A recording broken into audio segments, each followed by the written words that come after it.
जय भोजपुरी रउआ लोग से एगो निहोरा बाकी लाल रंग के सब्सक्राइब बटन के दबा के भोजपुरी फैंस क्लब से जुड़ जाए जा और ये घंटी वाला बटन के दबा के भोजपुरी के सब जानकारी बिल्कुल फ्री में मोबाइल पे पाई जा।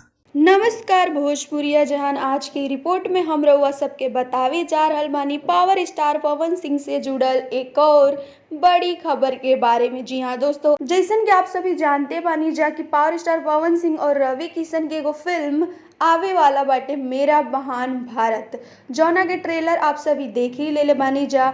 जौना में आप सभी के पावर स्टार पवन सिंह के लुक काफ़ी किलर नज़र आवताटे और एक्शन के तो बात ही छोड़ी जा, कहीं लायक नहीं, इतना ज़बरदस्त बात की जो रवि किशन जी के बारे में। तो इस फिल्म में आप सबके ट्रेलर में देखे में मिला था कि रवि किशन जी भी काफ़ी अच्छा रोल निभावत बड़े और ट्रेलर से पता तो लगते बा कि फिल्म बहुत ज़्यादा ज़बरदस्त हुई। और इस फिल्म में आप सभी के गरिमा परिहार आप सबके बता दी तो इस फिल्म के राइटर बारे जे बड़े अरविंद तिवारी, जो बात कल जो फिल्म के डायरेक्टर हवे देवेंद्र तिवारी जी। और आप सबके ट्रेलर देख के कैसन लागल अपन राय और रिएक्शन जरूर बताइम जा नीचे कमेंट सेक्शन में।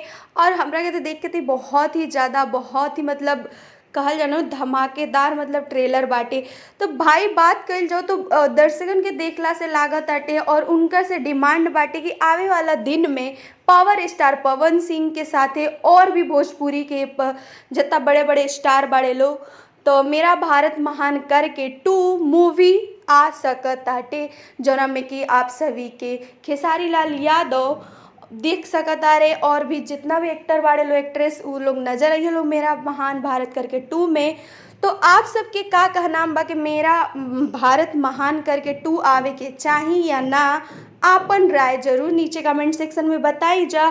और ये वीडियो के ज़्यादा से ज़्यादा लाइक करी जा, शेयर करी जा और बने रही जा चैनल पे। बाय बाय, टेक केयर, जय हिंद।